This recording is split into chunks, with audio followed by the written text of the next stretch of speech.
Hello students, आप सभी का मेरे YouTube channel @spark success academy में स्वागत है। और आज हम लोग क्लास 10th का संस्कृत पढ़ेंगे, जिसमें आपको अगला चैप्टर जो 9 चैप्टर पढ़ना है स्वामी दयानंद, यानी इसमें स्वामी दयानंद के बारे में पढ़ना है। इससे पहले आपको है ना संस्कृत में 8 चैप्टर का वीडियो डाला गया है ना, 8 चैप्टर को समझाया गया है 8 चैप्टर के बारे में, है ना। उसमें मंगलम था, पाटलिपुत्र, भारतीय संस्कार, ठीक है। तो सबका वीडियो एक एक करके डाल दिया, प्लेलिस्ट बना दिया गया है, जाके आप उसको देखिए और समझिए। और कोई दिक्कत होता है तो आप हमको कमेंट सेक्शन में बता सकते हैं, ठीक है। देखिए, तो आज आपको पढ़ना है स्वामी दयानंद के बारे में। देखिए, स्वामी दयानंद 19वीं शताब्दी के महान समाज सुधारकों में से हैं, जिन्होंने भारत के समाज को, है ना, भारत के समाज को बदला, साथ साथ यहाँ की शिक्षा प्रणाली को भी बदल के रख दिया, ठीक है। स्वामी दयानंद ने समाज में जो रूढ़िग्रस्त समाज बना हुआ था, जो समाज अंधविश्वास से भरा हुआ था, है ना, जो पुरानी परंपराओं पे चलता था, उनको दूर करने का प्रयास किया, ठीक है। धार्मिक व्यवस्था पर कठोर प्रहार करने का प्रयास किया इन्होंने। तो आधुनिक भारत में समाज और शिक्षा के जो महान उदाहरण मिलते हैं, समाज सुधारक, है ना, महान जो सुधारक व्यक्ति हैं, उनमें से एक स्वामी दयानंद भी हैं। इन्होंने आर्य समाज की स्थापना में इनका सबसे बड़ा योगदान था, ठीक है। और भारतवर्ष में राष्ट्रीयता का ज्ञान कराना, है ना, उनके कार्य विशेष को बताना, है ना। भारत में अनेक जो दूषित प्रथा था, अनेक प्रथाओं से भारत को दूर करने में इनका योगदान बहुत ज़्यादा रहा, ठीक है। तो यह जो मतलब पार्ट है आपका, जो है ना लेसन है, इसमें आपको स्वामी दयानंद के बारे में, उनके कार्यों के बारे में पढ़ना है। तो देखिए, मध्यकाल में जो भारत था, है ना, मध्यकाल में भारत जो था, बहुत सारे गलत रीति रिवाज और, ठीक है, मतलब गलत रीति रिवाज से दूषित हो गया था भारतीय समाज, है ना। मध्य समाज में अनेक तरह की कुरीतियाँ फैली हुई थी, जैसे, है ना, जातिवाद, ठीक है ना, जातिवाद हो गया, जातिवाद के तहत विषमता, छुआछूत, भेदभाव, है ना। फिर उसके बाद स्त्रियों की शिक्षा, विधवाओं की निंदनीय स्थिति था, है ना, शिक्षा की कमी था, अनेक तरह के दोष समाज में लागू थे, है ना। और दलितों का शोषण, मतलब कई लोग मतलब कई तरह के जो व्यक्ति थे, कई तरह के जो जाति था, वर्ग था, है ना, हर लोग शोषण के शिकार हो जाते थे, है ना। कई लोग अपने धर्म, मतलब अपने आप को अपमानित होकर देखते हुए अपना धर्म परिवर्तन कर लिए, ठीक है। तो मध्यकाल में कहा जाता है कि मध्यकाल में भारतीय समाज कई गलत प्रथाओं से, कई गलत रीति रिवाजों से दूषित हो चुका था। इन सभी को सुधारने में स्वामी दयानंद का योगदान बहुत ज़्यादा रहता है। देखिए, इस प्रकार के मतलब विषम परिस्थितियों में जो समाज में सब व्याप्त था, जब समाज में सब चलता था, है ना, तो सत्य की खोज करने, समाज की विषमता को दूर करने के लिए, है ना, भारतवर्ष में कई तरह के समाज सुधारक व्यक्ति जन्म लिए। उनमें से एक है स्वामी दयानंद, ठीक है। और स्वामी दयानंद ने अपने विचारों के व्यापक प्रभाव से लोगों में बहुत ज़्यादा, है ना, उदारता का भाव लाया, लोगों में सूझबूझ का भाव लाया, है ना, लोगों को परिवर्तित करने का प्रयास किया इन्होंने, समाज को बदलने का प्रयास किया, और समाज कुछ हद तक बदला भी है, ठीक है।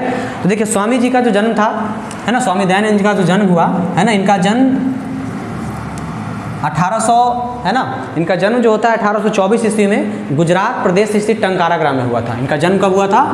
1824 ईस्वी में गुजरात के टंकारा ग्राम में, टंकारा ग्राम में, ठीक है ना। तो कहा जाता है कि देखिए, इसमें इनका जो मूल नाम था, इनके बचपन का जो नाम था, है ना, इनके बचपन का नाम मूल शंकर था। क्या था? बचपन का नाम था इनका मूल शंकर, ठीक है। तो बचपन का नाम देखिए, जन्म का हुआ 1824 ईस्वी में, कहाँ हुआ था? गुजरात प्रदेश के टंकारा ग्राम में, है ना। और बालक मतलब जो थे, इनके बचपन का नाम मूल शंकर रखा गया। और इनका शिक्षा दीक्षा संस्कृत भाषा से शुरू होता है ना। इनका पूरा परिवार कर्मकांडी परिवार था, है ना, जो शिव का उपासक था। मतलब इनका पूरा परिवार किसके भक्त थे? शिव के भक्त थे। तो इनके यहाँ शिवरात्रि का पर्व तो सोच ही रहे होंगे, शिवरात्रि महापर्व है ना। शिवरात्रि बहुत धूमधाम से मनाया जाता था, ठीक है। और शिवरात्रि का पर्व ही मतलब मूल शंकर के लिए, यानी जो है ना, जो बालक थे मूल शंकर, है ना, इनके लिए उद्बोधक साबित होता है, यानी बहुत ज़्यादा प्रेरक साबित होता है, बहुत ज़्यादा इनको बदल के रख देता है शिवरात्रि का रात उस दिन। तो जब शिवरात्रि मतलब इनके परिवार में शिवरात्रि बहुत धूमधाम से मनाया जाता था, तो जब शिवरात्रि मनाया जा रहा था शिवरात्रि के दिन, है ना, तो जब रात्रि जागरण हो रहा था, तो मूल शंकर, है ना, देखिए कि शिव का जो मूर्ति होता है, उस पर जो प्रसाद चढ़ाया गया था, है ना, शिव के मूर्ति पर जो प्रसाद चढ़ाया गया था, उसके चूहे खा रहे हैं, है ना। तो उनका सोच होता है कि मतलब चूहे उन पे चल रहे हैं, जैसे मानव के शरीर पर देखते मतलब मच्छर मक्खी बैठता है तो उसको हम लोग मार देते हैं, है ना, भगा देते हैं।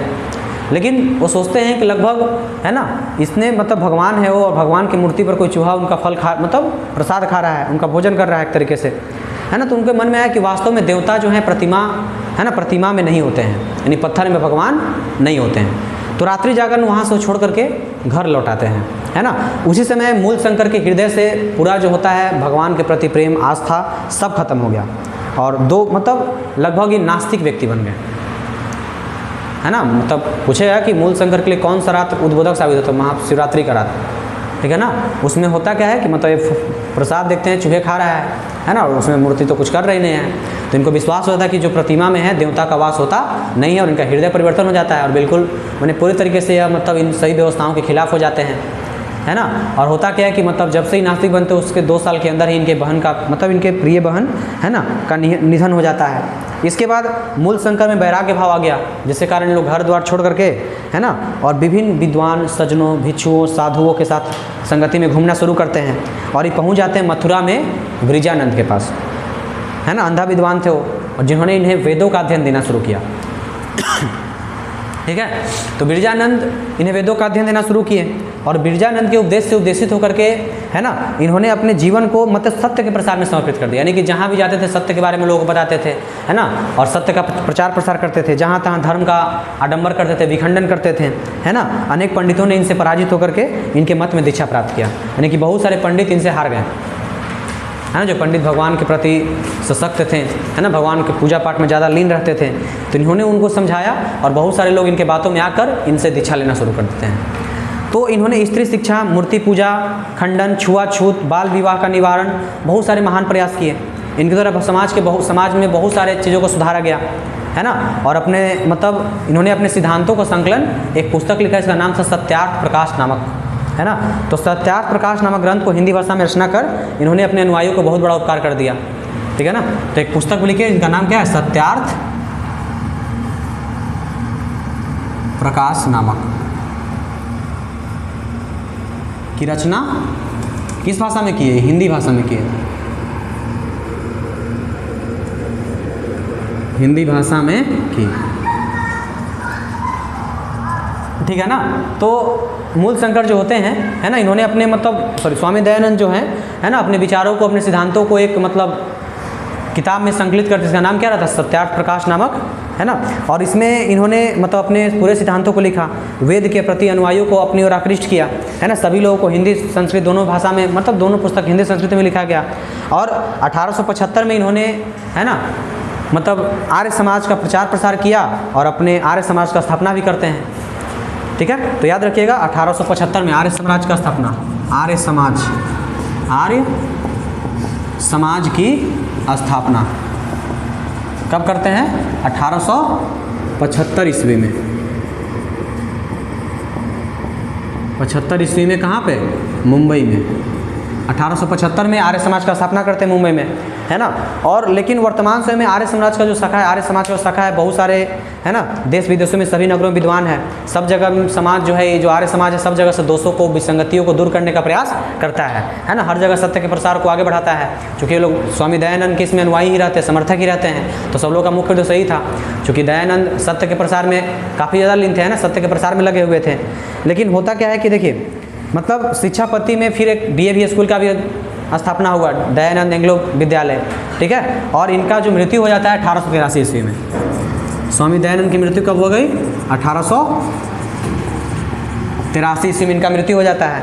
तो इस तरीके से कहा जाता है कि वर्तमान शिक्षा पद्धति में और समाज के परिवर्तनों में स्वामी दयानंद का बहुत ज़्यादा योगदान है ना। तो याद रखिएगा इस चैप्टर में, है ना, कि स्वामी दयानंद का जन्म 1824 ईस्वी में और कहाँ हुआ था, गुजरात प्रदेश के टंकारा ग्राम में, है ना। स्वामी दयानंद का परिवार शिव का भक्त था, है ना, और इनके लिए शिवरात्रि का जो रात होता है, मतलब इनके लिए काफ़ी ज़्यादा उद्बोधक साबित होता है, यानी काफ़ी ज़्यादा प्रेरक साबित होता है। जिसमें मतलब देखते क्या हैं, है ना, कि भगवान की प्रतिमा पे यानी पत्थर पे जो मतलब शिवलिंग पे जो मतलब प्रसाद चढ़ाया गया था, चूहे खा रहे थे।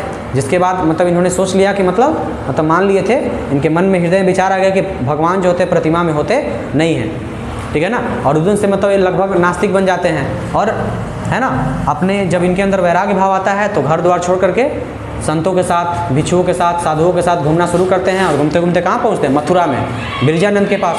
और वहाँ मतलब इन्होंने शिक्षा दीक्षा लेना शुरू किया, ठीक है। और वहाँ पे इन्होंने वेदों का अध्ययन शुरू किया और मतलब जब इनको उपदेश मिलता है तो सत्य धर्म के प्रचार प्रसार में लग जाते हैं। और समाज से स्त्री शिक्षा, विधवा विवाह, है ना, मूर्ति पूजा खंडन, छुआछूत जैसे कई समाज में जो विसंगतियाँ मौजूद थी, आर्थिक असमानता में, सबको दूर करने का प्रयास किया।